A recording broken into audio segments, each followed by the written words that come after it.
Sama sa video.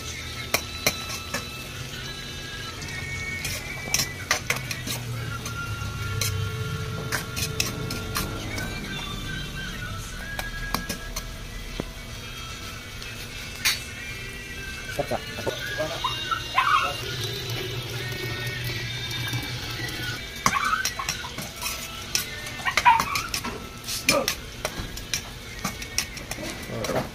Okay, makan kaso.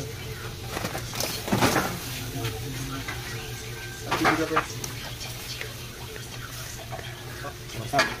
Salamat na videographer.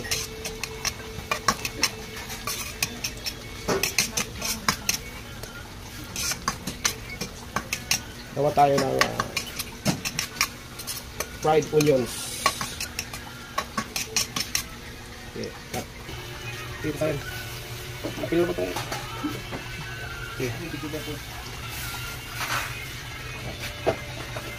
Bikos natin dyan, tapos kunin na yung sabaw para sa pampalasa ulit. Takluban natin na 1 minute to 2 minutes lang. So balik na naman tayo dito. Toppings natin ito sa ating chicken biryani a la Francard. Shoutout pala sa videographer ko from London, Jedmark Ranilio Labastida, aka Bugoy ng Tagum.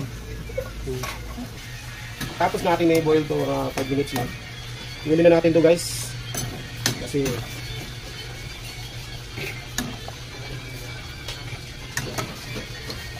hindi masyadong overcook yung mga seafoods natin. Galog tayo ha.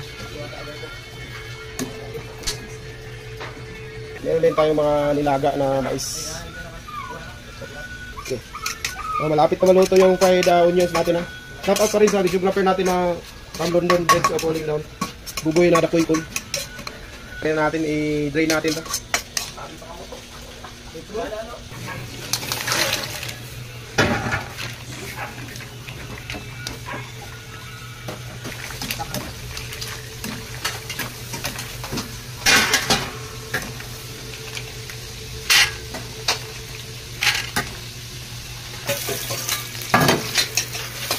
Mix natin ang ingredients yan.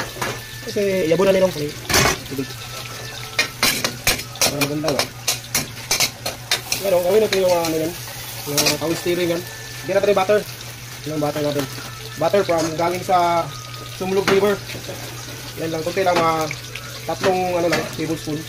Yan, butter tayo. Tapos para hindi na magpano ba? Kapag ka mag-gusto ba? Mamali, may sugar. Ayan na. Ayan na. Ayan na. Ayan na. Ayan na. Lagyan natin ang seti. Paprika.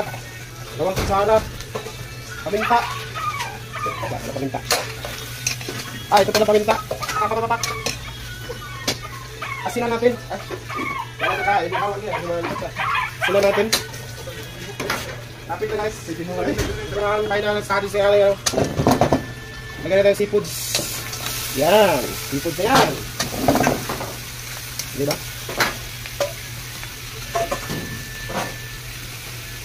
Okay, yung kahong. Okay na yung kahong. Kahong ni Carla. Ang dami-dami yan. Okay. Masyado mainit yung kawalay natin. Oh, init nga. Overload talaga yan. Lagyan natin yung mais. Mais con yelo. Sarap niyan pa. Sabawan natin ang ano, seafood salang.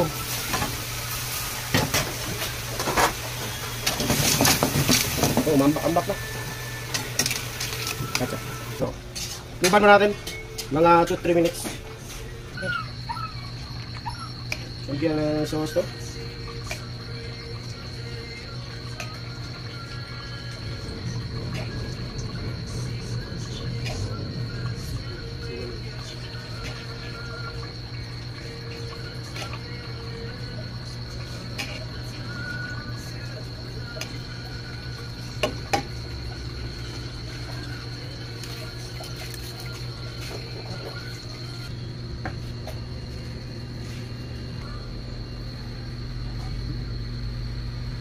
Ayan na.